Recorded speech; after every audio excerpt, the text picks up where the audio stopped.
gonna swim, bike, and run. In the corner sun, we're gonna swim, bike, and run. In the corner sun, 2021. Poncho Man, bringing us in. My name is Bob Abbott. This is Breakfast with Bob, not quite Kona edition. Our next guest, seriously, one of our favorite people on the planet, Mr. Sebastien Bellin, joins us from his estate in beautiful Belgium. How you doing, Seb? Pretty good, Bob. Great to see you. See, this would have been the background in Yes. Kona, right? During your first Ironman attempt. We're next year.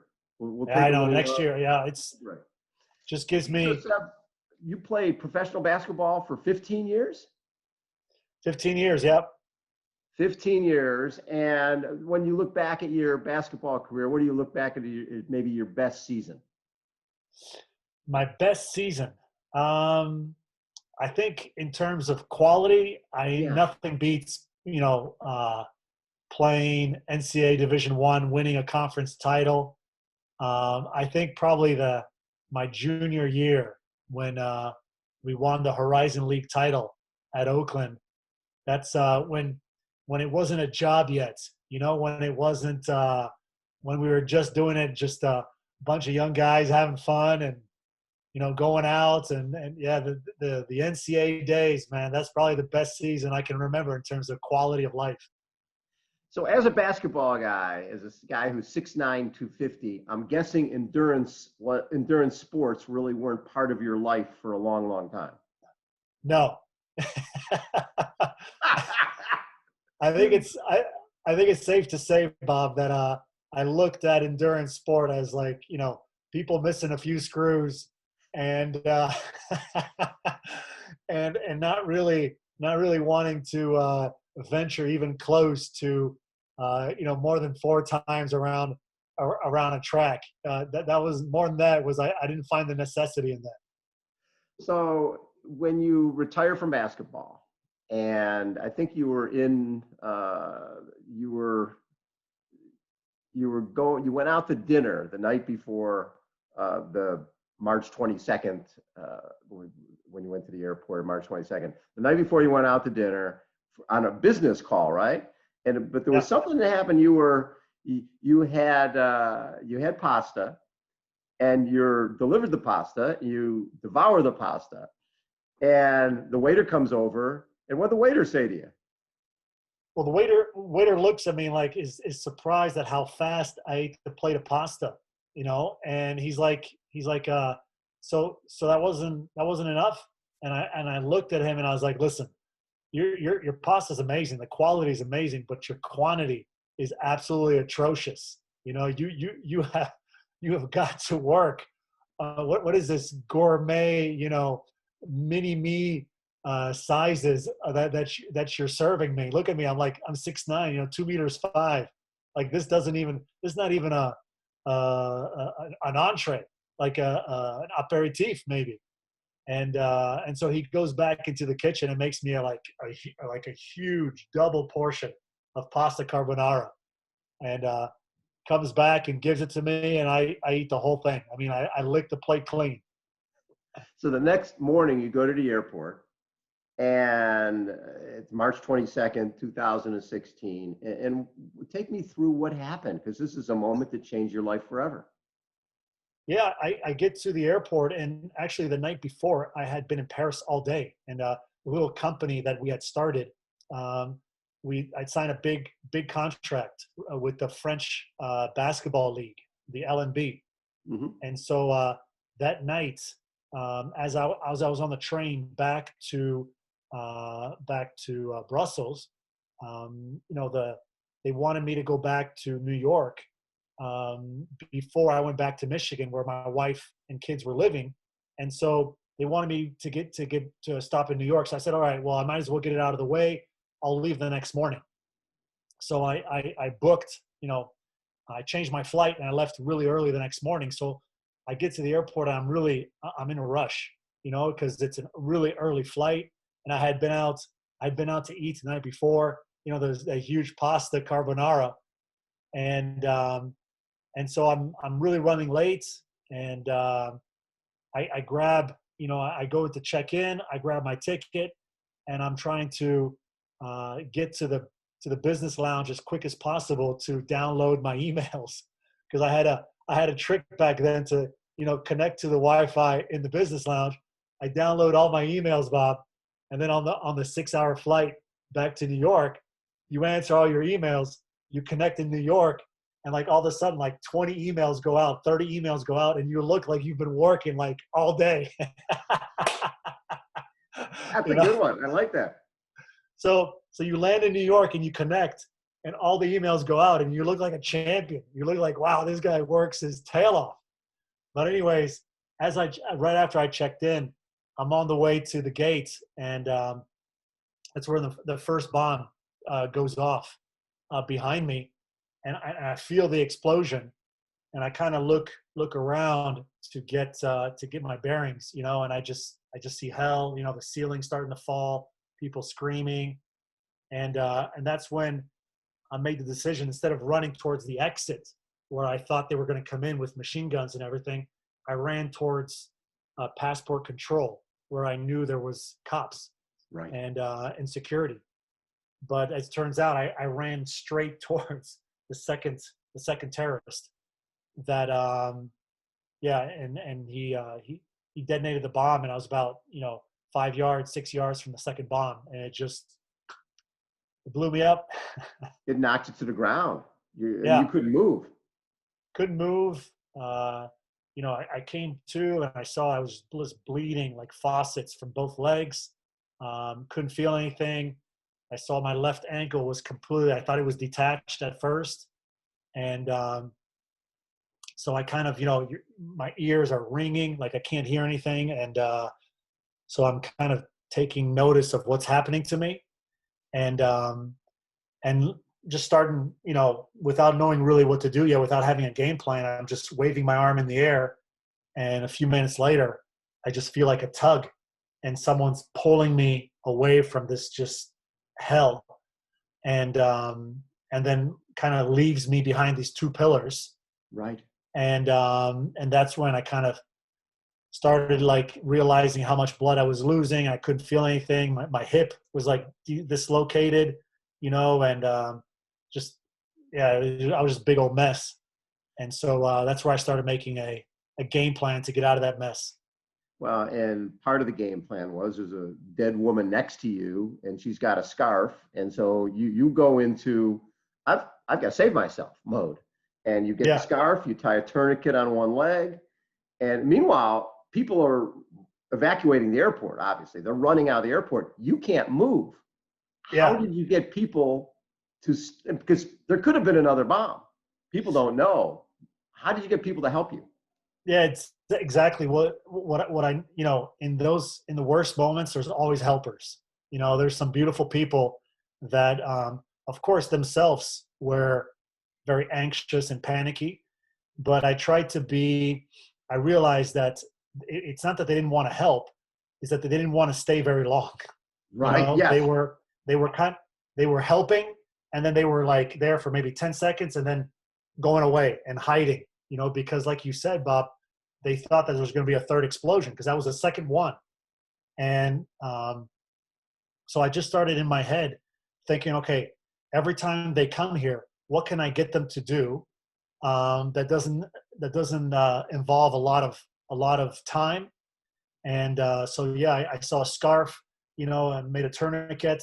I saw a little suitcase that was to my left, and somebody brought over the suitcase, and together, just blood everywhere. We raised my leg above the suitcase to stop kind of this flow of blood.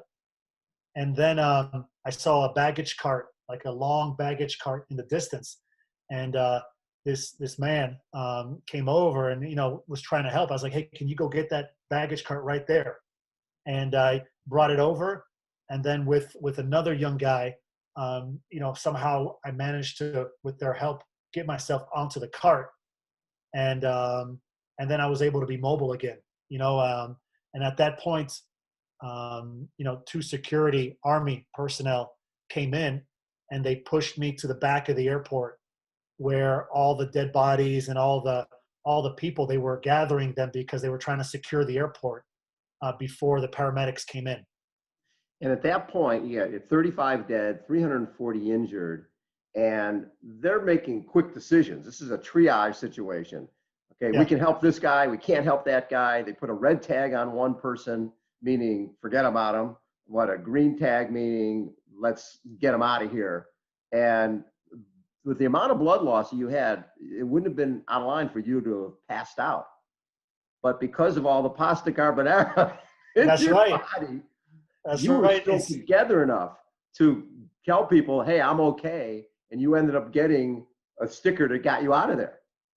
Yeah, the pasta saved my life. The amount of my later on, they found out, when I got to the hospital later, the doctors and the surgeons were amazed at a person of my size and with my muscle mass.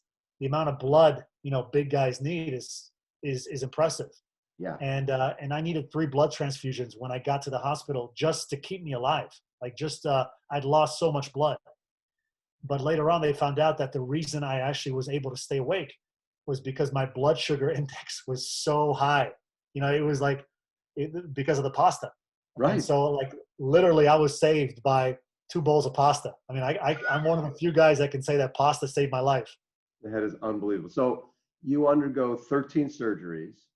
You end up with basically rods in your legs. And did you have to relearn how to walk and just to get mobile again? Yeah, I took a lot of crap, so to speak, for saying it, but it was a gift.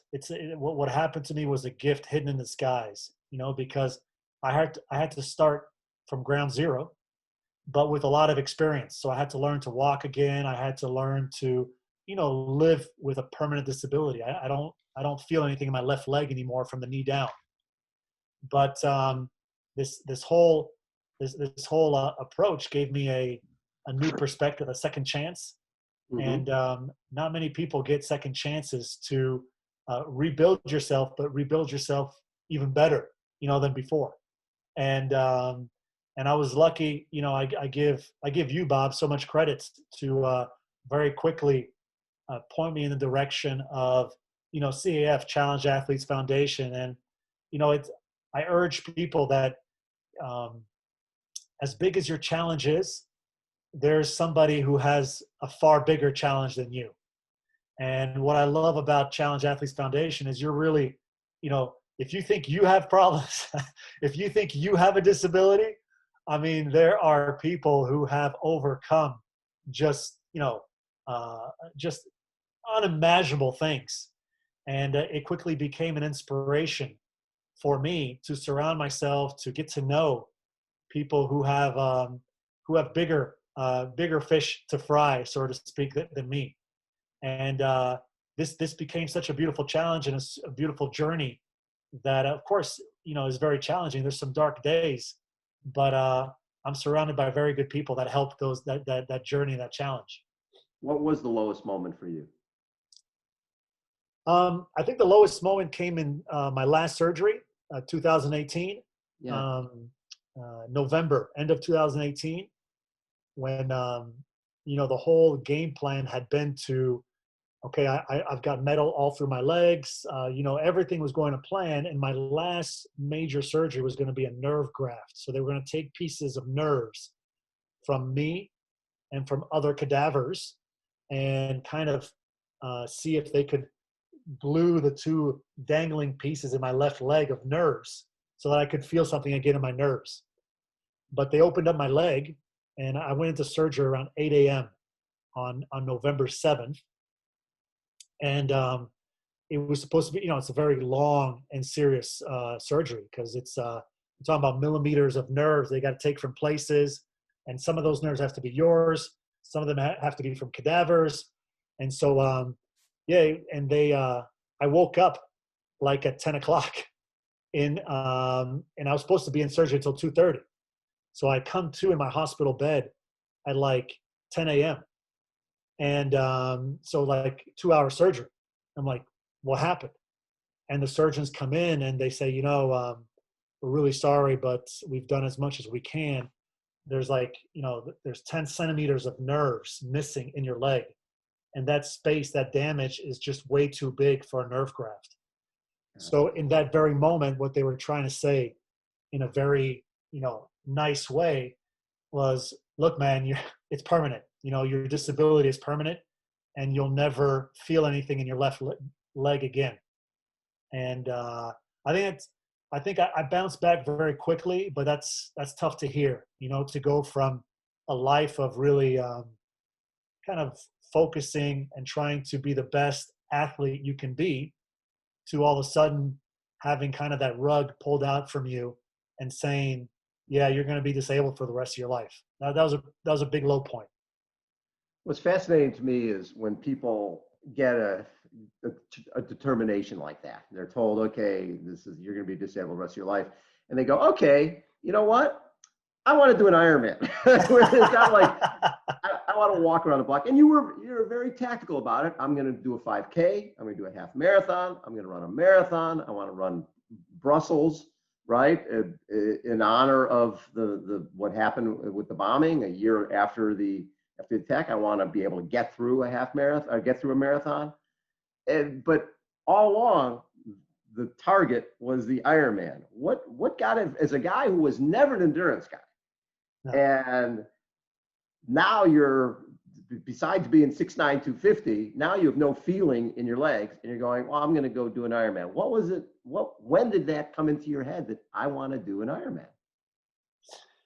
Well, so by the way, I wanted first to, it was kind of like a pipe dream at first, kind of something to focus on, to stay positive. Yeah. Like, wouldn't it be great to one day finish an Ironman? But then I'm also a realistic person, so I'm like, okay, like you said, Bob, let's start with a half marathon and let's start with, a full marathon. And I remember finishing the Brussels Marathon, and I finished it like in 5 hours and 20 minutes. Yeah. I was the last one. I was crying, when I crossed. I was hurting everywhere. I couldn't. I was like, man, how am I going to do this? How am I going to, I think it was 2 years after the attacks, or, it was in 2018. So April 2018. So just basically 2 years, metal all through me. Like my whole right femur is metal. Right. And my whole left tibia that I can't feel is also metal. And so I got a big dose of like humble pie. And I was like, dude, you want to run an Ironman? And, you're struggling with a marathon. And I talked to my wife. I said, it's a little extreme, but I think the bigger the challenge, the bigger the lessons life teaches you. And if I get the right people around me, if I really focus on this, I think I can do it. I'm not going to run a fast Ironman. It's not going to be fast, but I think I can really do it. And so it became like this. I think the sum of extremes creates balance in life. So I think the happiest people are the most balanced people. You don't need the most, you don't need the least. Just be balanced.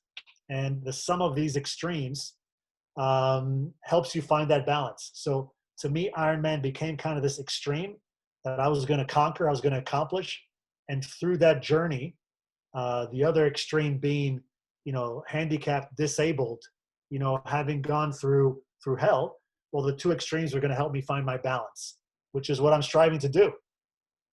So then when we first connected through our buddy Lars Van Anger, and he said, hey, Seb wants to do an Ironman. Like, well, he's in Belgium. We need to connect him with Luc van Leerde, two-time Ironman world champion, and Luc will give him a little reality check to see if this makes sense or not. What did Luc bring to the table for you?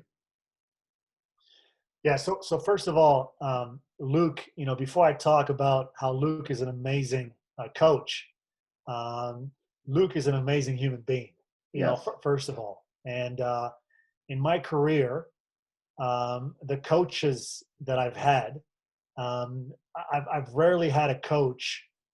Most coaches who were champions, the best of their sport, are not good coaches. They have a very hard time passing on that ability. They have a very hard time, let's say, making the transition from being at the top of their sport to transferring it to someone they're coaching. Right. And Luke is an exception. Luke was, is an Ironman champion, won the Ironman, but I think he's an even better coach. And so his approach was very different. It took me a long time to buy in, because Luke trains he's very focused on your lactic acid, production, which Mhm. demands very slow paces for a very long time, which, like you said, Bob, is the exact opposite Opposite. of what I'm You were about. a fast twitch guy for a short I was period of like, time. look, put me on the line. I'm 250, but I want to sprint this thing and don't make me run more than 2 or 3 times around the track. That's not my thing.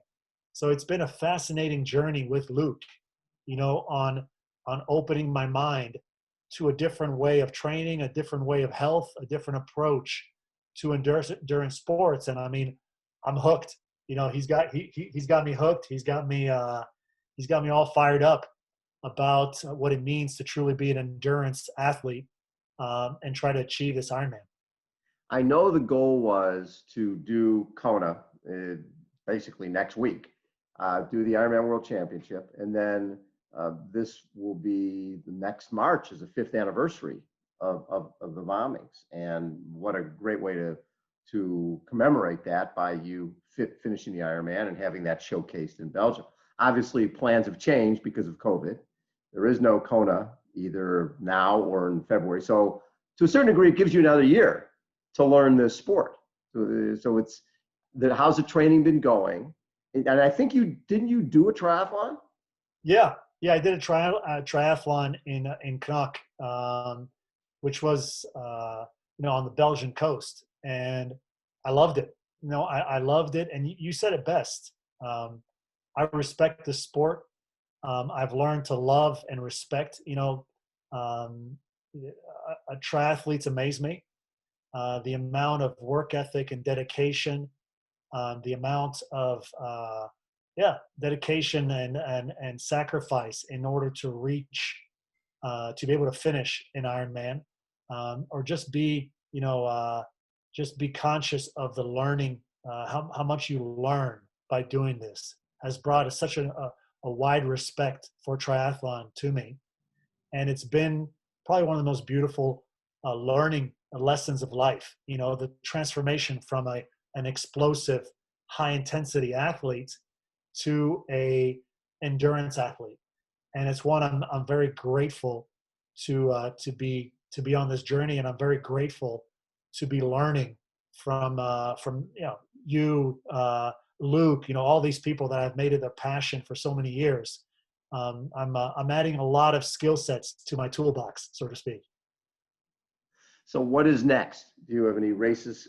Are there races starting to happen again in Belgium? We'll be able to do some races before 2021 kicks off, or actually you're moving into winter now. Yeah, well, I'm not too. I really love training. I really love the training part, and I was a competitive athlete for so long that I don't miss the competitiveness. I love just going out for a forest run. This morning I did a 12K run, and again, I'm not very fast, but I just love just running. Just being so thankful that I still got my 2 legs, and they're not in the best of shape, and they're not. I don't feel one of them, but it's just such a grateful and such a wonderful state of mind to be able to run again without having to. I got to pay a little bit of attention to my time, because but Luke is not the kind of person who's going to hunt you down. If you go, he actually will hunt you down if you go faster than you're supposed to. If you go a little bit slower than you're supposed to, it's fine. But if you go faster than you're supposed to, then he doesn't like that. But I don't know, Bob. I kind of just am really enjoying training for it, and the March 22nd for my little country here in Belgium, it's our 9/11, in many cases. And Right. You got to remember, Belgium is a country of 10.5 million people. So there are a lot of people who it's a smaller community, and almost everyone in Belgium knows somebody that was deeply affected by March 22nd, our 9/11. Right. And so the one of the main broadcasters here in Belgium has decided to use my journey as kind of a commemoration for the 5-year anniversary of the attacks. But since, of course, Kona couldn't happen, it was canceled for this year. Well, we're just gonna do it for the 6-year anniversary, and they asked me to run it a little bit faster. So here's the game plan, Bob. I need your experience. Yes. I need all the help I can get, because the broadcaster here has asked me to do it. Before it was just a finish. Now they're like, listen, you get an extra year, so you got to run a little bit faster. How has all of this changed you as a person? Just going through not knowing if you're going to live or die. You were, you're at the time a father of 2, and you're laying there in a pool of blood, and you're basically yelling to people, please help me. I don't want my 2 little girls to grow up without a father. From that moment to now, how are you different? Oh man, I think a lot of it has to do with perspective. When you're pretty close to death, when you see kind of death flashing you by, um, it kind of puts things. It gives you an entire different perspective. And I can tell you that, when what you see flashing by you has nothing to do with quantity. Has nothing to do with how much you have. It's all of life is based on quality, the quality of life. And I'm a lot more focused on the quality of my life. What truly makes me happy now is a lot more simple things. Yeah. Sure, I mean, it's part of life. Everybody has to focus at one point on quantity. We all need to pay the bills. We all need to put food on the table. But there's so much of this quality that I see much more clear. So my focus kind of gravitates naturally to quality, which makes my life so much more fulfilling. And you meet amazing people who have that kind of mindset as well, and the energy you can feed off from those people, and the things you can build and you can partner with. It's amazing people. I mean, hey, Bob, let's face it. If I hadn't gone through this, I would never have met you. And your energy is pretty amazing as well. So yeah, it changed me for the best. If you had triathlon training back in the day when you were a basketball guy, would you have been a better basketball player? Oh man, I'm so glad you asked that question, Bob. I am so glad you asked that question, because my wife and I talk about it all the time. The amount of So I was the kind of guy, I was 250.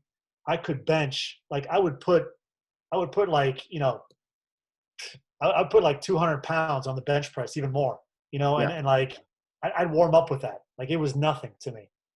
And the amount of time I spent in the weight room, of course, made me a very strong and powerful athlete that could throw my weight around.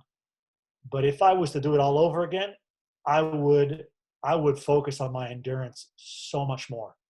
And if you look at professional sports, look how in the fourth quarter, how many mistakes are starting to be made.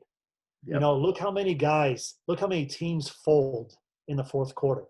The professional sports has become the difference between a champion and, let's say a losing team is minute. In basketball, it's one possession. It's Yes. two possessions. So every mistake counts. And the endurance factor of it. I don't know if I'd run 12 kilometers three times a week, but I would put such a more of an emphasis on endurance, on being able to, have an endurance to get me in the best focus and mindset in the fourth quarter. And that's something that, triathlon has taught me. It's that, look, you can be, you can be training, you can be running for an hour and a half, but you can be producing such low levels of lactic acid that actually you feel like you've been running for just 2 minutes.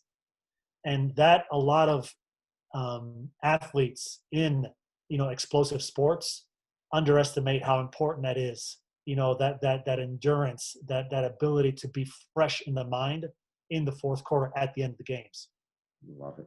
Hey, Seb, thanks for taking so much time. Always a pleasure to catch up with you. You look great. You look lean and mean, man. I can't wait to see you at the races sometime soon. Yeah, well, I've got this constant thing where I got to fit into one of those little Speedo, type things. So I don't want to be like 250 and just bulging out, these tight triathlon Yeah. gear.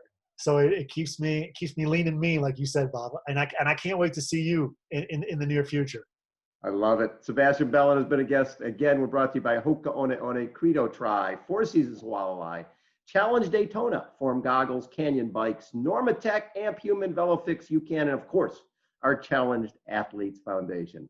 Seb, you are the best, brother. Take care of yourself. Stay fit. See you soon. My best to Luke. I will. See you soon, Bob. Take care. All right. Thanks.